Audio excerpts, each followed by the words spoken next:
디모데전서의 마지막 부분인 오늘 본문은 두 부분으로 이루어져 있습니다. 17절에서 19절까지는 부자들에게 하는 명령, 부한 자들에게 명하노니 하면서 명령을 하고 있는 내용이고요. 20절과 21절은 디모데에게 사도 바울이 마지막으로 명령하는 내용, 이렇게 두 부분으로 이루어져 있습니다. 부자들이 직면하는 위험이 있습니다. 그리고 부자들의 의무도 있습니다.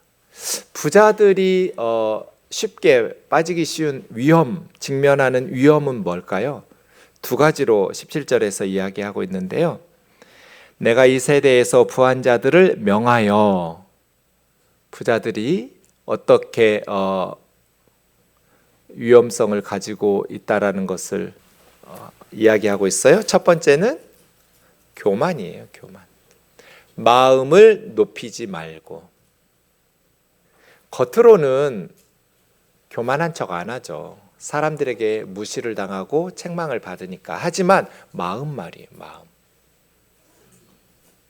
부자들이 직면하는 첫 번째 위험성은 교만해지기가 쉬워요. 교만이 뭐예요? 자신을 높이고 다른 사람을 무시하는 거예요. 두 번째 부자들이 직면하는 위험성은 재물에 소망을 두지 말고 하나님께 소망을 두어라. 재물에도 수식어가 있고 하나님에게도 수식어가 있어요. 어떤 재물? 정함이 없는 재물. 이것이 재물의 속성이에요. 불확실성. 있다가도 사라지고 없다가도 생기는 게 재물이거든요. 뭐 한 번 부자는 영원히 부자인가요? 그렇지 않아요. 우리 경험적으로 알 수 있어요. 재물이라는 것이 정함이 없다, 불확실하다. 그래서 불확실성을 가진 재물에 소망을 두고 살면 재물이 사라졌을 때 인생이 무너져 버려요. 그러면 우리는 재물을 의지하지 말고 금욕주의적으로 살아야 되는가? 물질주의의 반대말은 금욕주의인가? 아니에요. 하나님을 수식하는데 하나님은 우리에게 모든 것을 후히 주시고 누리게 하시는 하나님께 소망을 두라 그래요. 물질주의의 반대는 금욕주의가 아니에요. 하나님께서 후히 주시고 누리는 것을 원하시거든요. 하나님은 우리가 하나님께서 주신 것을 감사히 하면서 기뻐하면서 누리면서 사는 걸 원하세요. 하나님께서 많은 것들을 주셨음에도 불구하고 누릴 줄 모르고 불행하게 산다면 하나님 슬퍼하실 거예요. 우리 하나님은 우리가 우리에게 주신 하나님의 선물들을 누리면서 살기를 원하시거든요. 그러니까 하나님이 주신 재물에 소망을 두면 재물이 사라졌을 때 인생이 무너지게 되지만 그 재물을 주시는 하나님께 소망을 두고 살면 재물이 많든지 적든지 재물이 많아진다고 해서 교만해지지도 않고 그거 의지하면서 자랑하면서 살지 않으니까요. 재물이 사라진다고 해서 불안해하거나 인생이 무너지지도 않아요. 우리의 삶은 하나님께 소망을 두는가, 정함이 없는 재물에 소망을 두고 사는가. 부자들은 하나님을 덜 신뢰하면서 껍데기 신앙만 남아버려요. 실질적으로는 돈을 의지하고 돈을 믿고 사는, 그러한 정함이 없는 재물에 소망을 두고 신뢰하면서 살아가기가 쉬우니까 디모데야, 에베소 교회의 부유한 성도들에게 교만하지 말고 거짓 확신에 빠져서 살지 않도록 목회해라고 권면을 주는 거죠. 오직 우리에게 모든 것을 후히 주사 누리게 하시는 하나님께 소망을 두어라 입니다. 18절입니다. 부자들의 의무를 네 가지 표현으로 하고 있습니다. 다 같은 내용입니다. 하나님께서 우리에게 많은 물질을 주신 이유는 그 재물로 선을 행하고 선한 사업을 많이 하고 어려운 이웃들에게 나누어 주기를 기뻐하고 너그러운 자가 되어서 그렇게 하나님 주신 재물로 선한 일을 하라고 주신 거죠. 하나님께서 우리가 쓰고도 남을 만큼의 물질을 주셨다면 그 남은 물질에는 하나님의 뜻과 사명이 있는 거거든요. 쌓아두라고 두신 게 아니에요.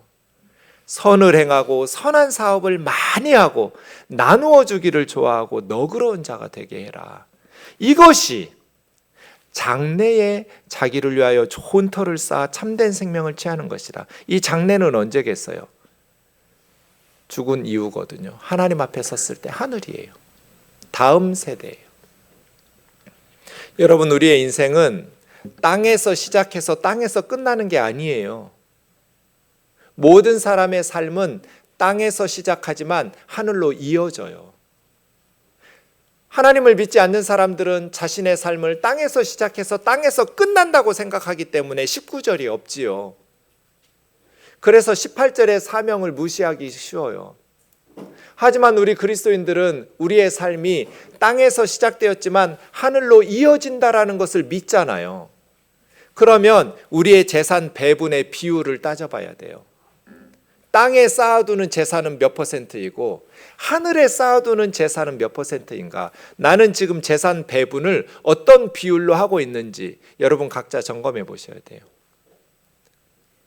장래에 좋은 터를 쌓아 참된 생명을 취하는, 하나님 앞에 섰을 때 잘했다 착하고 충성된 종이라고 칭찬받는 인생을 살아가고 있는가?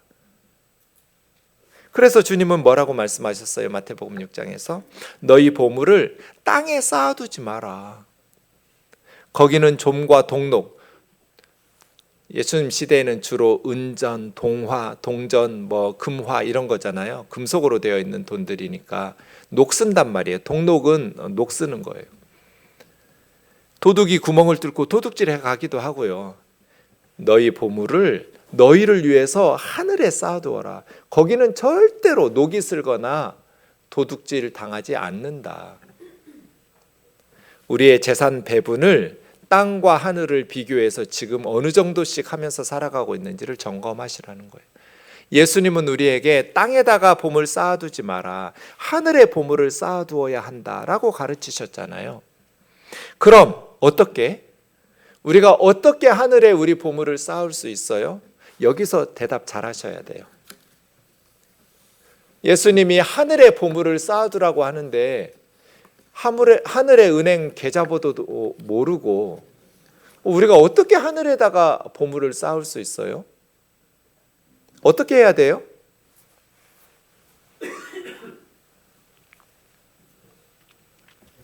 여기서부터 잘 가르쳐야 된다고요. 보통은 주의 종에게 하는 것이 하늘에 쌓는 것이고 교회에다가 헌금하는 것이 하늘의 보물을 쌓는 거라고 가르치죠. 그런데 성경 어디에도 그런 구절이 없어요. 이 부분에 대해서 주님은 명확하게 답을 주셨어요. 그것이 마태복음 25장이에요. 임금이 사람들을 심판하는데 의로운 양들은 오른쪽에 악한 염소들은 왼쪽에 줄 세워놨어요. 그리고 오른쪽에 있는 양들에게 의인이라고 부르면서 말씀하셨어요. 너희는 내가 굶주릴 때 먹을 거 주고 목마를 때 마실 거 주고 헐벗었을 때 옷 갖다 주고 병들었을 때 감옥에 갇혔을 때 찾아와서 돌봐주고 나그네 되었을 때 너희 집으로 환영해서 영접해 주었다고. 깜짝 놀랐어요. 의인들이. 주님, 우리가 언제 그런 적이 있습니까? 우리가 언제 주님이 굶주릴 때 먹을 걸 주고 목마를 때 마실 걸 주고 나그네 되어서 정처 없이 살아갈 때 거처를 마련해주고 우리 집으로 영접하면서 돌봐주고 헐벗은 것을 보고 옷을 입혔으며 병드시고 감옥에 갇혔을 때 어제 우리가 찾아가서 돌봐드린 적이 있냐고. 그런 적이 없는 거예요. 그때 임금이 뭐라고 말씀하셨어요? 너희가 여기 내 형제 중에 지극히 작은 자 하나에게 한 것이 나에게 한 거다. 우리가 하늘의 보물을 쌓는 방법은 교회에다가 헌금하는 게 아니고요, 가난한 사람들에게 주는 거예요. 그건 낭비하는 돈이 아니고 하늘의 보물을 쌓는 적금이에요. 보세요. 여기 내 형제 중에 지극히 작은 자 하나에게 한 것이 나한테 한 거다. 예수님에게 한 거라고요.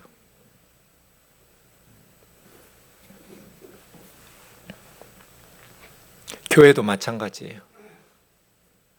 하나님에게 바친다고 열심히 교회에다가 헌금하고 교회에서 자기들을 위해서 대부분의 물질을 사용해요. 그게 무슨 하늘의 보물을 쌓는 거예요? 그러니까 교회에다가 헌금했다고 해서 하늘의 보물 쌓는 게 아니란 뜻이에요. 너희 중 지극히 작은 자에게, 지극히 작은 자 하나, 세상이 무시하고 멸시하고 뭐 죽든지 말든지 별로 관심도 없는 그런 가난하고 소외된 사람 하나에게 한 것이 예수님에게 한 거예요. 우리 시대에 예수님들이 널려 있어요. 우리 주변에 굶주리고 헐벗고 정처 없이 떠돌아다녀서 죽음의 위기 가운데 빠져 있는 사람들이 너무나 많아요. 우리가 외면할 뿐이에요. 질문 하나 더 드리겠습니다. OX 문제입니다. O일까요? X일까요? 돈은 일만하게 뿌리이다. 이거 어디서 들어본 성경 말씀인데? 그렇죠? 정답은 X입니다. 성경 어디에도 돈이 일만하게 뿌리라고 한 적이 없어요. 성경은 정확하게 아는 것이 중요해요. 하와처럼 대충 알다가 선악과 따먹지 말고 성경을 바르게 알아야죠. 물질 자체는 선한 것도 아니고 악한 것도 아니에요. 하나님의 도구가 되어서 선을 행하고 선한 사업에 부여하면서 많이 하고 너그럽게 나누어주고 지극히 작은 자에게 베풀고 선한 도구로 쓰일 수도 있고요. 또 그 돈 때문에 교만해지고 하나님 멀리하고 가난한 사람들 무시하고 멸시하면 그 사람은 부자 돼서 망한 거죠. 영적으로. 그래서예요. 돈 자체는 선한 것도 악한 것도 아닌데 돈을 사랑하는 것이 모든 악의 근원이에요. 디모데전서 6장 10절 같이 읽겠습니다. 시작. 돈을 사랑함이 일만하게 뿌리가 되나니 이것을 탐내는 자들은 미혹을 받아 믿음에서 떠나 많은 근심으로써 자기를 찔렀더라. 돈을 사랑하는 것, 탐내는 것, 돈에 대한 애착이 너무 심하니까 미혹을 받아요. 말씀 순종 안 하고 세상과 타협하고 죄 지어요. 돈 때문이에요. 믿음에서 떠나고 돈 때문에 예배 제대로 안 드리고 신앙생활 제대로 안 하고 근심하고 걱정하면서 자기 스스로를 무너뜨려요. 돈의 위험성이죠. 그래서예요. 금욕주의로 그렇게 산란하는 게 아니에요. 요한 웨슬레는 벌 수 있는 만큼 버십시오. 할 수 있는 만큼 저축하십시오. 줄 수 있는 만큼 다 주십시오. 이렇게 가르쳤어요. 돈이 위험하니까 벌지 말라는 게 아니라 벌 수 있는 만큼 벌고 할 수 있는 만큼 저축해서 줄 수 있는 만큼 베풀면서 살아라. 선한 일의 도구로 선한 사업을 많이 해라.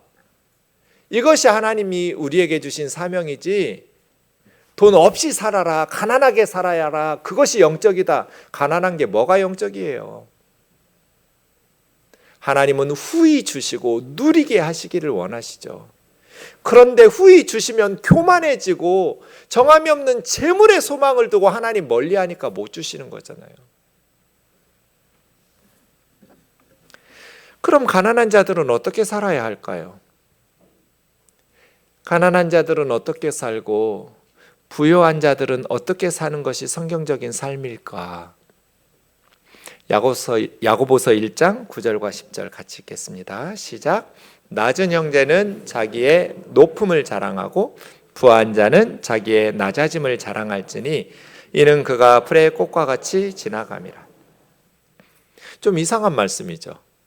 낮은 형제라고 했지만 10절에 부한 자인 걸 보니 사회적 지위가 낮은 노예거나 그 시대에 초대교회 시대에 사회적 지위도 낮았지만 경제적으로도 가난한 자들을 의미하는 것 같아요. 낮은 자들은 자신의 높음을 자랑하래요. 아니 높아질 게 없어가지고 낮은데 뭘 높은 게 있어서 자랑하라는 거예요? 이게 무슨 수수께끼 같은 말씀이에요? 낮은 형제는 자기의 높음을 자랑하라. 이 높은 게 뭐가 높은 거예요? 가난한 사람이 뭘 자랑해요? 사회적 지위와 신분이 낮은 사람인데 뭘 높아서 높은 걸 자랑해요? 영적으로. 사회적 지위는 낮고 신분은 낮고 경제적으로 가난하지만, 그래서 낮은 지체이지만 영적으로 생각해 보면 우리가 하나님의 자녀가 됐잖아요. 예수님 때문에. 뭐 로마 제국 황제 그까짓 게 뭐겠어요? 하나님의 자녀가 된 것에 비교하면 아무것도 아니에요. 세상의 그 어떤 높은 자들보다 예수 믿고 하나님의 자녀 된 사람들이 가장 위대한 사람이 되었잖아요. 가장 큰 축복을 받았어요. 가장 영광스러운 신분이 되었어요. 하나님의 자녀가 되었고 예수님의 동생이 됐잖아요.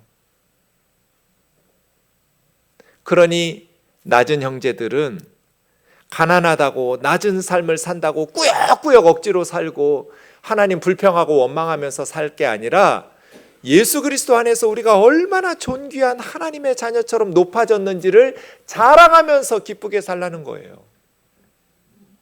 반대로 지위가 높은 형제들, 부유한 자매들은 어떻게 살아야 될까요? 자기의 낮아짐을 자랑하면서 살아야 돼요. 아니, 그냥 가진 게 많아가지고 높은데 어떻게 낮은 것을 자랑할 수 있어요? 사회적으로는 신분이 높고 경제적으로 부유하지만 영적으로 겸손해질 수 있음을 자랑하는 거예요. 예수님을 믿고 나니까 나의 사회적 지위나 신분이나 재물이 아무것도 아니라는 거, 그걸 깨닫고 진정한 축복이 예수님 믿는 거, 그렇게 자신을 겸손하게 낮추는 삶을 살 수 있게 된 것을 감사하고 자랑하라는 거예요. 그래서 우리는 각각 반대로 자랑하는 거예요. 낮은 자매 형제들은 자신의 높아진 것을 자랑하면서 기죽지 말고 하나님께 감사하면서 기뻐하면서 살고, 높은 자매 형제들은, 부유한 자매 형제들은 교만해지지 말고 정함없는 헛된 재물에 소망 두지 말고 우리에게 모든 것을 후히 주시고 누리게 하시는 하나님께 소망을 두면서 세상에 그것 아무것도 아니라는 것을 사람들에게 보여주면서 살란 말이에요. 이는 그가 풀의 꽃과 같이 지나가미러라. 부자도 가난한 사람도 풀의 꽃과 같이 다 시들잖아요. 부유한 사람들이라고 해서 젊음이 수십 년 지속되는 거 아니잖아요. 나이가 들면 다 시들어가요. 풀의 꽃과 같아요. 우리의 젊음이 부유하다고 해서 영원히 지속되지 않아요. 예전에 선배 목사님들이 인생이 참 빠르다고 말씀하실 때 와닿지가 않았는데 저는 요즘 그 말이 너무나 와닿아요. 시간이 너무 빨리 흘러요. 벌써 올해도 달력이 2장 남았는데 그중에 절반이 사라졌어요. 너무너무 빨리 지나가요. 젊음 금방금방 지나가요. 하나님이 주신 우리의 삶을 값지게 살아라. 가치 있게 말이에요. 이 말씀을 기억하면서 살면 돼요. 논어 하기편에 보면 자공이라는 공자의 제자가 공자에게 이런 질문을 던집니다. 가난하지만 아첨하지 않고 부자이지만 교만하지 않다면 어떻습니까? 가난한 사람들은 비굴하면서 아첨하기가 쉽잖아요. 근데 가난하지만 아첨하지 않고 눈치 보면서 눈속임하지 않고 정직하고 당당하게 살아요.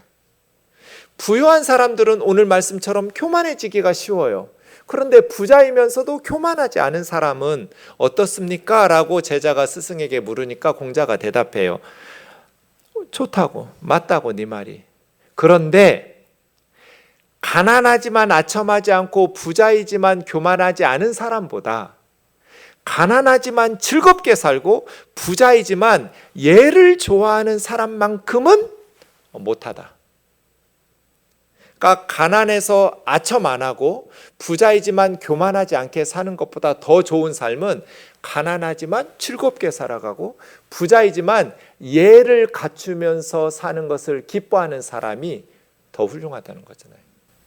우리는 성경에서 배웠잖아요. 예수님들이 널려 다니고 있단 말이에요. 가난하고 헐벗은 사람들이. 그들에게 한 것이 나에게 한 것이다.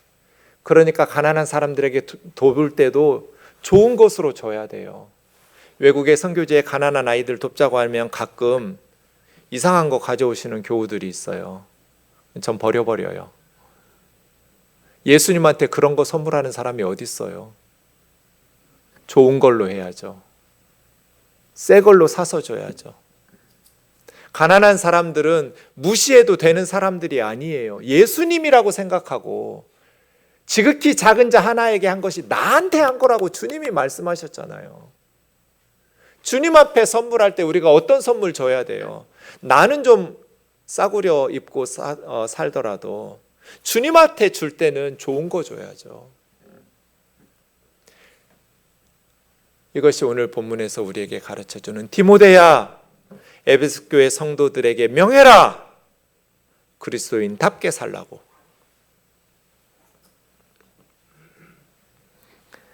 (20절과 21절) 디모데에게 하는 명령 잠깐 살펴보겠습니다. 신앙생활을 잘하는 비결이 무엇일까요? 본문 20절, 21절 보시면 신앙생활 잘하려면 피할 걸 피하고 가질 걸 가져야 돼요. 피하고 가져야 돼요. 뭘 피해야 돼요? 망령되고 헛된 말 피해야 돼요. 망령됐다라는 말은 경건하지 않은 세속적인 말이에요.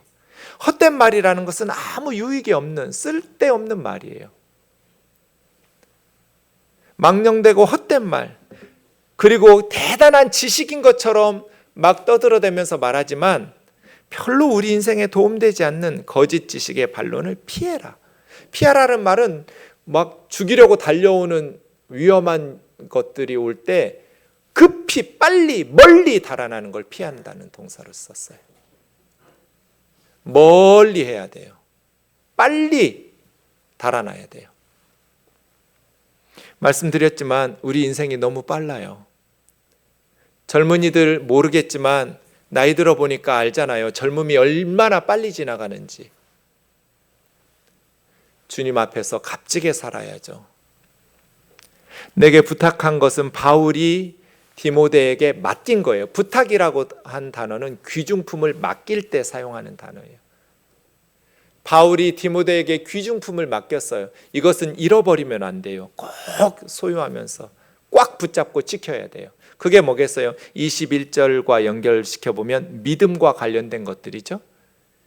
그러니까 거짓된 교훈과 세상에 쓸모없는 교훈들은 피하고 하나님이 우리에게 주신 믿음을 지키고 바른 교훈을 지키는 거예요. 이거 우리 힘으로 안 되죠. 그래서 은혜가 너희와 함께 있을지어다. 하나님의 은혜가 필요해요. 하나님께서 은혜를 주실 때 우리는 세상에 휩쓸려서 우리의 소중한 삶을 낭비하지 않고 하나님을 위해서 하나님 앞에 섰을 때 잘했다 착하고 충성된 종이라고 칭찬받을 수 있는 값진 하루하루를 살아갈 수 있게 되겠죠. 디모데전서 6장 11절 12절 읽고 마치겠습니다. 시작. 오직 너 하나님의 사람아 이것들을 피하고 의와 경건과 믿음과 사랑과 인내와 온유를 따르며 믿음의 선한 싸움을 싸우라. 영생을 취하라. 이를 위하여 내가 부르심을 받았고 많은 증인 앞에서 선한 증언을 하였도다. 아멘.